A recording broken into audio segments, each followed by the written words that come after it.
looking at a real-time map showing tens of thousands of hacks or cyber attacks detected globally that are happening right now as I speak to you. It's shocking, isn't it? Hello, welcome to Plugged In on Voice of America. I'm Greta Van Susteren, and this week an 11-year-old boy reportedly hacked into an imitation of a Florida state voting website, changing the theoretical election results. Now, he did his hacking in less than 10 minutes, and while the accuracy of the imitation site has been challenged, this experiment does highlight the very real impact that just one hacker, this time a young person, can have both nationally and globally.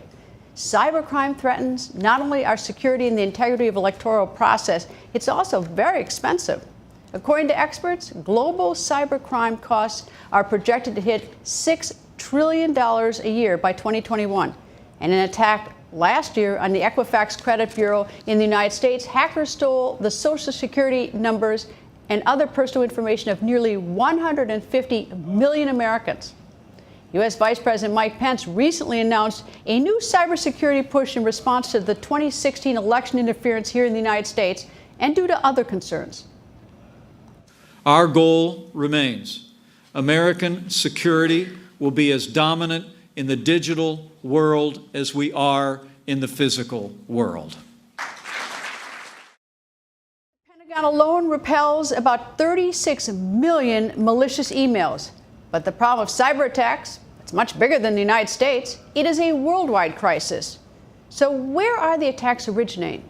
According to Security Today magazine, in 2017, 41% of cyber attacks originated in China, 20% originated in Turkey, 17% in the United States, 8% in Brazil, and 4% in Russia. Other countries were responsible for 9% of cyber attacks. The countries most affected by cyber attacks were Indonesia, followed by the Philippines, India, the United States, Turkey, and Brazil.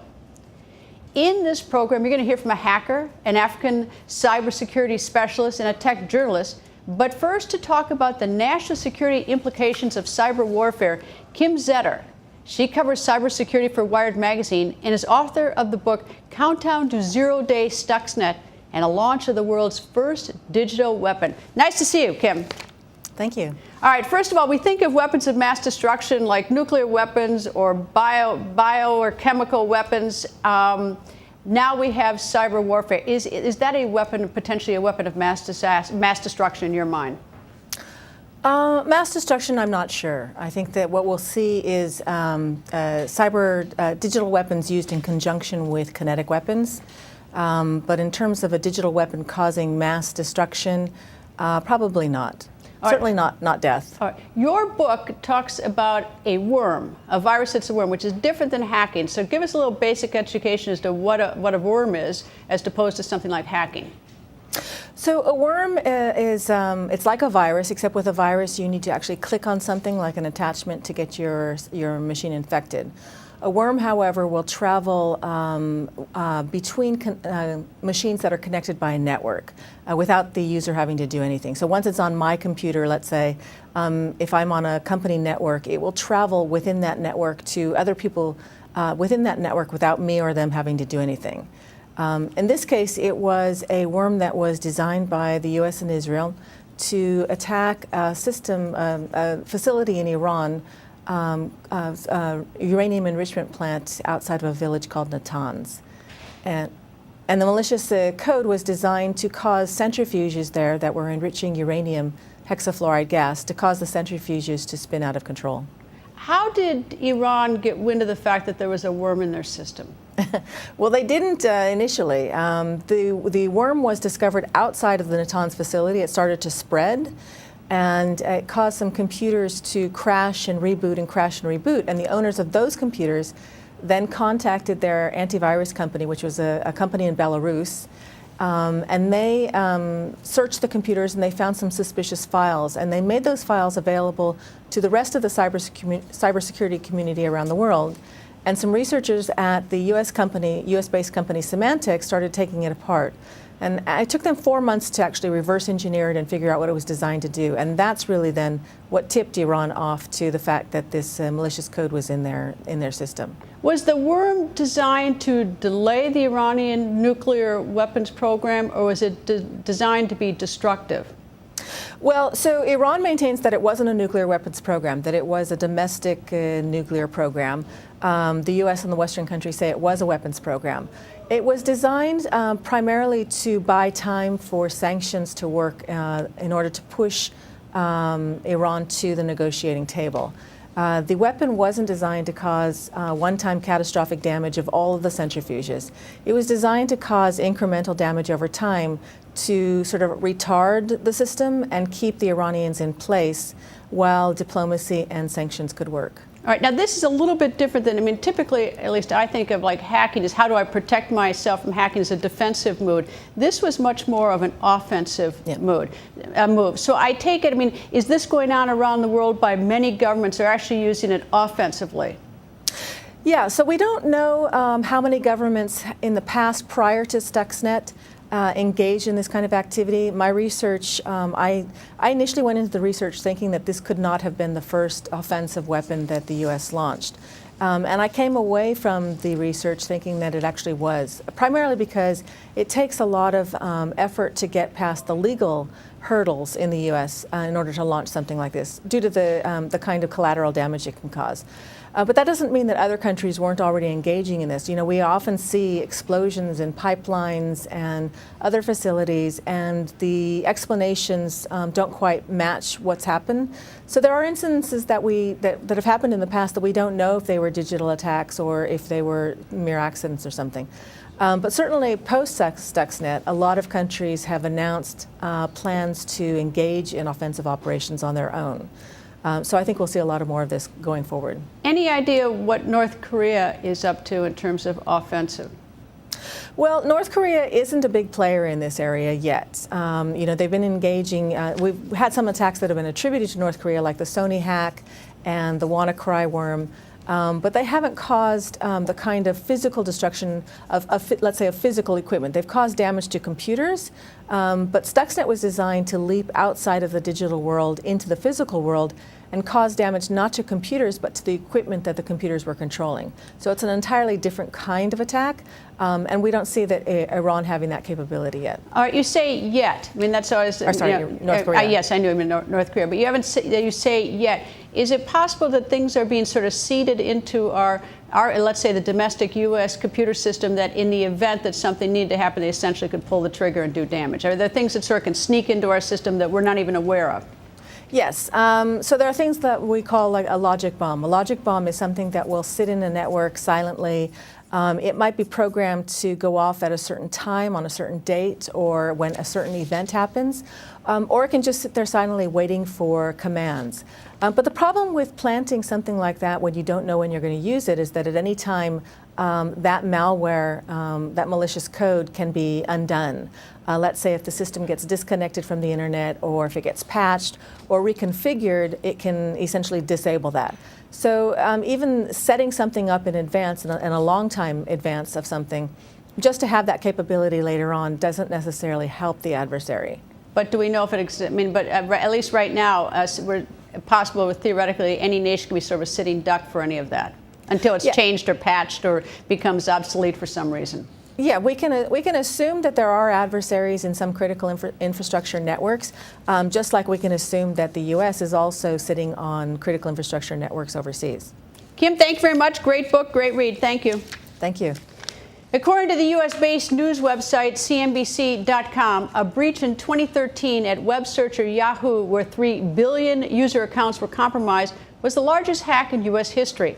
Second on that list, 2014, a Russian group known as Cybersecurity hacked into the sites of multiple email providers and social media and websites, obtaining personal information on 1.2 billion users. Other huge hacks included Friend Finder, MySpace, and the Republican National Committee. Joining us from St. Louis, Missouri, to talk about these hacks and others, Vinny Troia, and he is what is called a white hat hacker. Hacking since he was 10 years old, Vinny now hacks into businesses to discover their security weaknesses. Nice to see you, Vinny. Thanks, Greta. Thanks for having me back on. Vinny, explain a little bit more what this white hat hacker is. Well, essentially, it's just like you described. I mean, companies will pay me or pay us for services to try to break into their systems and bypass their defenses. And as a result of that, we will provide them with information on what we found, and which will allow them to patch their vulnerabilities so that the hackers don't get to it before they do. All right, let me give you the list of the top 5 industries at risk of cyber attacks in over 100 countries. Healthcare, manufacturing, financial services, government, transportation. That all sounds scary to me. But let me just ask you to start with financial services, since the FBI has issued some sort of warning that there may be a global cash grab from ATMs, which I assume is a hacking of some sort. But tell me, how at risk are banks? I'd say banks are obviously the primary target because that's where the money is. I've also seen a number of banks, here in the U.S. specifically, really beef up their security. I mean, there's a lot of regulations surrounding the information security of banks. So I think there's a lot of safeguards put in place now. But if you look at banks around the world, traditionally, when you see big cash outs and big ripoffs occurring, they're occurring with banks happening overseas. So even though the regulations are maybe more stringent here in the U.S., there are certainly banks all over the world that are getting hit pretty regularly. All right, aviation. I fly a lot, so naturally, I'm alarmed by at the thought that, besides other things being hacked into, like banking and healthcare, but that aviation could be hacked into, because I assume that would create incredible havoc. Is it? And I don't know if you can quantify it this way, but is it easy to hack into these aviation corporations or into banking? I mean, I guess it all depends on skill level. I mean, sometimes sometimes you just kind of get lucky and you find the door wide open, which is what happens a lot of the times with these big hacks. I know there was a gentleman, Chris Roberts, who was able to hack into an airline a few years back just by plugging into one of the ports under the seat. And so nobody saw that coming, but he was able to access the airline controls or the airplane's, manual controls. And so obviously that caused a big stir. But so when you look at it from that way, I mean, he was able to simply just plug in. And so I guess some people would consider that easy, sure. But he had the knowledge to just go about and do it. So I think it comes down to more of a question of, what's the motivation to do it and, the willingness to do it. What scares you? This whole Bitcoin thing is interesting. I think no one really understands how a lot of people don't understand how Bitcoin really works. And so with all these new currencies coming out, where's the money really? I mean, who's actually holding it and how are the funds, being secured and transferred? I think I think we're seeing more and more Bitcoin agencies being hacked, and that's probably where things are heading at this point. What about the New York Stock Exchange? Are all those companies that are on the exchange, I realize it's giants, huge, but are they pretty much ahead of the game and secure, or is that a real reason? Is that a real vulnerable spot? It's always going to be a vulnerable spot, but as far as the New York Stock Exchange, I've actually done work with them before. I mean, they host a few live simulations annually where they have people come in and actually try to hack in under live circumstances to make sure that there's nothing going on. So I think the stock exchange is pretty secure at this point. But that's not to say that someday someone might not just leave the door wide open. It certainly has happened before. What about that 11-year-old who, at least they think that he in this hypothetical or imitated website, could hack into the electoral website in Florida? Well, that was really cool. So the DEF CON conference just ended, and they had this voting hacking village, or this voting machine hacking village. And the 11-year-old was literally the first person that was able to go into the system and modify the tally, which a number of other people did. And there were actually some videos floating around. A reporter did a video on how easy it was to apply the same techniques, and I think it took her all of about 6 minutes to do. So regardless of what they're saying on whether or not this was an accurate hack or whether or not it was an accurate representation of the voting booths, the point is an 11-year-old still did it, and it's something that needs to be addressed. Vinny, nice to see you again. Thank you. It's been a long time. Cyber attacks are a global problem, and securing against them requires a global solution. That means working with allies worldwide. Ambassador Omar Aruna is managing partner at U.S. Africa Cybersecurity Group and former ambassador of Benin to the United States. He works on securing digital assets around Africa. Nice to see you, sir. Hello, Greta. All right, explain to me, since we're now a global economy, what happens if a bank in an African nation gets hacked? Well, you see, when the bank in African nation get hacked, it destabilizes the whole world financial system. That's one thing. I'll give you a simple example. In Nigeria currently, I think all the major U.S. Oil companies are working in Nigeria. They're investing in stock over there. They're investing about $3.5 billion in stock over there. Think about that. A bank or the financial system in Nigeria get hacked, and all that investment is a loss. Obviously, there is a repercussion for those major oil company. So that's some of the things that can happen easily when you're talking about cybersecurity abroad. That's the direct financial cost of bank. What does it do to destabilizing a nation such as Nigeria? Destabilizing the nation, is finance is always a destabilizing factor in any economy. And you think about that, there is people don't get paid. There is a riot on a street, and the next thing you know, things are out of hand. Government is toppled, and if it's a friendly government to the U.S., then is another issue, which is a big diplomatic issue. And let us assume that during that period of time, there is a major vote that is taking place at the UN Security Council, and then the U.S. need that vote. It's gone. So basically, no one's alone. We're all interconnected with each other at this point. We're all interconnected, and the weakest link is always the door for disaster, and we need to face the weakest link. Where's the weakest spot in terms of as you look at this, like this on the African continent? What worries you the most about cybersecurity? If I tell you that out of 54 countries in Africa, only 20%, 30 of them don't have any cybersecurity regulation. Zero. And could they impact other parts of the world? Obviously, yes, because you have these countries who are part of the concert of nations and the active economies that contribute to the world. And they think about it also. Africa has the fastest growing economy in the world. And so, yes, there is a major impact just overlooking Africa. And those are the countries that don't have any cybersecurity at all? Yes. And are other nations at least trying to step in and help them implement cybersecurity? Because it's going to affect everybody if they have a problem. It will affect everybody. But then again, in Africa, when you say cybersecurity, you're talking about the one who have some cybersecurity is not really adequate. It's just below standard. I'm not even talking about below standard. I'm talking about below standard. So we're talking about cybersecurity as something that can is not one size fits all. However, we lacking behind in Africa, no regulation. So here in the United States, we could have great cybersecurity, offensively, defensively. We could do what we could to fight against hacking, virus, worms. But if Africa is not secure, or some other part of the world, we're not secure. You're not secure at all. You're not secure at all. There is a broadband that goes around Africa. In Tanzania, for example, there is a lot of U.S. multinationals that are out there and working. If a hacker or a cyber criminal need to access headquarters here, they can use the multinational offices on the ground to attack the U.S. So nobody is secure unless everybody is secure.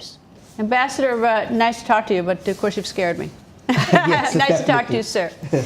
While huge hacks are the most direct way governments can declare cyber war on each other, everyday citizens, well, they face a further threat to their privacy. Facebook, as well as Twitter and Google's YouTube, have become the digital arms dealers of the modern age, wrote the New York Times technology columnist and co-founder of the tech site Recode, Kara Swisher. I asked her what she meant. It was a column I did in the New York Times. I've started to write op-ed pieces for them about tech. And so I wanted to start with a bang, I guess. But the concept was that these people have been providing tools to all kinds of bad actors, and not just bad actors, but all kinds of trolls and different things like that. And they mean by these, you mean social media? Social media, like Facebook, Reddit, Twitter, which have been in the news this week for Alex Jones, but before for Cambridge Analytica, the Russians using the platform. And by the way, the Russians weren't hacking. They were using the tools in the way they were meant to be used. So you can't even call it hacking, they just use them. And so when they have this much information, and they have so much information, not just that, there'll be DNA information, there's going to be eye information, there's going to be location information. When these companies have this much information, and they become quasi-governments in a weird ways, but they don't want to again have the responsibilities that governments have to its citizens. And so, look, spying's going to go on forever. It's since the beginning of time. Do you really trust these companies to protect your privacy? And that's really the question. I don't. All right, that's your privacy. What about cybersecurity? I mean, are people at some sort of risk? Well, if they couldn't protect the information that went out to Cambridge Analytica, do you really trust them to protect you from people who are really intent on stealing the information? I don't know. But the fact of the matter is, we created all these systems without thinking of the safeguards that need to be in place. And the minute you try to put safeguards in, they accuse you of First Amendment, they accuse you of censorship, they accuse you of this. You cannot do bad things in life either. And you cannot sort of sully, if you're making a product, sullying the product with these people makes it a worse product. It's like being in a city and all of a sudden there's broken glass everywhere. And if they want to create a city and they want to run it, they have to run it the way they need police, they need firemen, they need all kinds of things. Do you see any risks at all, this sort of big picture, like to our banking system or anything? Everything. So this is a cybersecurity risk to our banking. Well, it's already under siege everywhere. There's all kinds of different really interesting technology around blockchain and others that they're trying to reform this and trying to figure out ways to do it. There is always going to be bad actors. People are always going to try to rob a bank wherever it happens to be. That's because that's where the money is, right? And so as we start to shift things and we start to move to everything online and to everything in the cloud, we've got to really pay attention to the consequences. And I think what happened is you have a bunch of people in Silicon Valley who literally do not think of the impact of the creations they've made, and they don't want to be responsible for them. Don't care? No, it's too easy to say that. Don't think about it. Now, those of you who have been following Plugged In know that press freedom is a topic we discuss routinely here and is specifically protected in the U.S. Constitution. It's vital to freedom. Press is not free, though, in many parts of the world, and today's story about lack of press freedom hits close to home for Voice of America. Authorities in China arrested 2 VOA Mandarin service reporters. They were arrested while conducting an interview with Su Wenguan, a Chinese citizen who had 2 weeks earlier also been arrested and subsequently released for speaking to Voice of America. The 2 VOA reporters have likewise now been released, and one of those reporters, VOA correspondent Yibing Feng, joins us. Nice to see you, and I'm delighted that you're out. Hi, nice to see you too. So what happened? Yeah, we have broadcasted the news about Professor Sun Guang for about 2 weeks. Sun Guang was, active critic of Chinese government and its policy, against the universal values for a long period of time, probably 20 years, 30 years. And he was recently invited to VOA's Mandarin TV show live to talk about Chinese leaders' policy for investment overseas. He just called the policy as just money throwing and very risky. He said it was not appropriate to do that overseas while so many people in China are still struggling under the poverty line. Just then, he was stopped by some secret police who broke into his home to interfere with the live interview with the VOA. And then shortly, he was not heard of from then on. And we tried to contact him, by all means. But there was no response from his cell phone or from his landline phone or email or Skype, nothing. So we try to follow his whereabouts, for many days. We went to, my colleague Alan and I personally went to Jinan, Mr. Sun's hometown, to check out, at his apartment. But we found nothing. And his neighbor told us he probably was put under house arrest at a hotel or something. And last weekend, we heard that Professor Sun and his wife were put back home again, still under. And if I may stop, that video we have is then is you actually trying to talk to him, and then you were detained. And what happened to you? Yes, just we arrived at his apartment to see if he was really put back home, and we found him home, but quite a number of secret police and plainclothes men were still at his door watching him. So we just tried to have an interview with him, and my colleague Alan started live streaming on Twitter at the moment, and Professor Sun told his experience for the last 10 days or so, where he was put was 4 hotels. At each hotel they were staying there just for a couple of days, and the police tried to ask them to make a statement, to publish a statement telling people that they were traveling, they were on a tour, but they refused. And of course, then you were in custody, and you were taken into custody. And if I can just sort of jump ahead, not to cut you off because we're running out of time, but you have now been released, thankfully. But it just once again puts a spotlight on the fact that there aren't press freedoms around the world, and that we have it here in the United States. And as noted, I'm delighted you and your colleague are out.